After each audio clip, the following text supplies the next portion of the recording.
brought to you by Nova शुद्ध घी।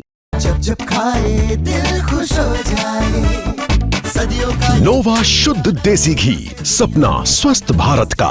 I love घी घी घी घी घी घी। नमस्कार, स्वागत है आपका एमपी तक पर। मैं हूं रवीश पाल सिंह। मध्य प्रदेश के पूर्व गृह मंत्री नरोत्तम मिश्रा के घर आज अचानक से भारतीय जनता पार्टी के प्रदेश अध्यक्ष हेमंत खंडेलवाल पहुंचे। प्रदेश अध्यक्ष बनने के बाद दरअसल ये पहला मौका था जब नरोत्तम मिश्रा के निवास पर प्रदेश अध्यक्ष की ये मुलाकात हुई हो। हेमंत खंडेलवाल और पूर्व गृह मंत्री नरोत्तम मिश्रा के बीच ये जो मुलाकात हुई है, इस दौरान प्रदेश संगठन महामंत्री हितानंद शर्मा भी मौजूद थे। तिलक लगाकर पहले नरोत्तम मिश्रा ने इन दोनों नेताओं का अपने घर पर स्वागत किया और इसके बाद करीब 1 घंटे तक तीनों नेताओं के बीच में चर्चाओं का दौर चलता रहा। हालांकि अब तक इस बात की जानकारी नहीं मिल पाई है कि तीनों के बीच किस मुद्दे को लेकर के बात हुई है।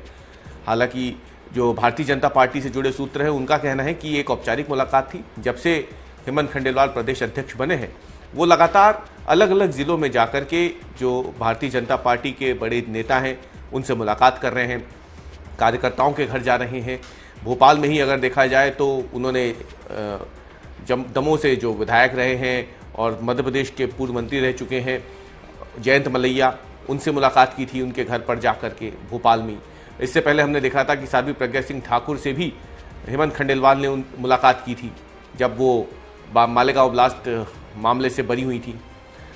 अब हेमंत खंडेलवाल लगातार लोगों से मुलाकात कर रहे हैं। दिल्ली में भाजपा के आला नेताओं से तो उनकी मुलाकात चली रही है, लेकिन प्रदेश अध्यक्ष बनने के बाद से वो दरअसल उन नेताओं से भी लगातार मुलाकात कर रहे हैं जिनके लिए अटकलें लगती है बार बार कि भारतीय जनता पार्टी ने उन्हें भुला दिया है।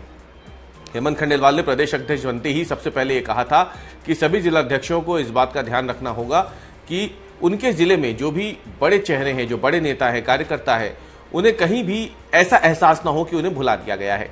हर कार्यक्रम में उनकी भागीदारी सुनिश्चित की जाए। जिला अध्यक्ष को भाजपा के बड़े नेताओं को जो उनके जिले में मौजूद हैं उन्हें उचित सम्मान देना होगा, पूर्व प्रोटोकॉल का पालन करना होगा। यह हिदायत जिला अध्यक्षों को दी गई थी, लेकिन खुद हेमंत खंडेलवाल भी इस प्रोटोकॉल का बेहद ही सख्ती से पालन कर रहे हैं। जब से वो प्रदेश अध्यक्ष बने हैं, वो लगातार उन नेताओं से मिल रहे हैं जिनके लिए बार बार ये कहा जाता है कि बीजेपी की सियासत में उनकी पारी अब खत्म हो गई है। लेकिन हेमंत खंडेलवाल उनके पास जाकर के उन्हें बता रहे हैं कि युवा शक्ति के साथ साथ अनुभव का होना भी बहुत ज़्यादा ज़रूरी है। दूसरी तरफ अगर बात करें तो इस बात की भी अटकलें लग रही है कि क्या टीम हेमंत खंडेलवाल यानी जो प्रदेश कार्यकारिणी बनेगी, क्या उसमें नरोत्तम मिश्रा को कोई जगह दी जा सकती है, इसलिए मुलाकात की है।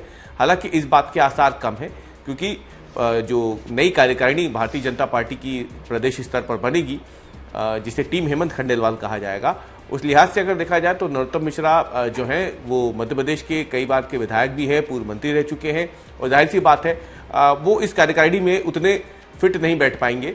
भारतीय जनता पार्टी उन्हें और बड़ी जिम्मेदारी दे सकती है, ऐसा माना जाता है। फिलहाल नरोत्तम मिश्रा जो हैं 2023 का विधानसभा चुनाव हारने के बाद से एक तरीके से पर्दे के पीछे रहकर ही काम कर रहे हैं। लोकसभा चुनाव से पहले उनको एक जिम्मेदारी दी गई थी बड़ी संख्या में कांग्रेस कार्यकर्ताओं को तोड़कर भाजपा में लाने की। 1 लाख से ज़्यादा कार्यकर्ता तब कांग्रेस छोड़कर, इसमें कई नेता थे, पूर्व विधायक थे, पूर्व सांसद थे, पूर्व केंद्रीय मंत्री थे और ऐसे कई लोग जो हैं कांग्रेस छोड़ के भाजपा में जुड़े। लेकिन उसके बाद से ही नरोत्तम मिश्रा के पास फिलहाल कोई बड़ा काम या जिम्मेदारी नहीं दिख रही है। ऐसे में हेमंत खंडेलवाल के साथ उनकी इस मुलाकात ने सूबे की सियासत में एक बार फिर से अटकलों के बाजार को गर्म कर दिया है।